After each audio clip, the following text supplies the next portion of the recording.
आजचा विषय बुद्धी द्या महाराज. माझ्यासाठी योग्य तुम्ही करत आहात आणि करत राहाल हे समजून घेण्याची मला बुद्धी द्या महाराज.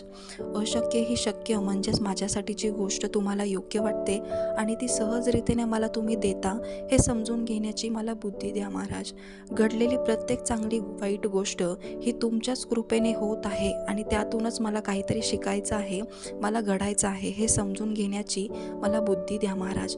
हम गया नहीं जिंदा है या वाक्याची अनुभूती क्षणाक्षणाला तुम्ही देत असता ते समजून घेण्याची मला बुद्धी द्या महाराज. संकटांना घाबरून न जाता भिवू नकोस, हे ब्रह्मांड नायक तुझ्या पाठीशी उभे आहेत हे समजून घेण्याची मला बुद्धी द्या महाराज. प्रचंड स्वामीबळ पाठीशी असताना जर मी डगमगत असेन तर मन सावरण्याची मला बुद्धी द्या महाराज. तुमचा विसर कधी ना पडो आणि नित्य तुमचे नामस्मरण घडो हे करण्याची मला बुद्धी द्या महाराज. श्री स्वामी समर्थ. जय जय स्वामी समर्थ.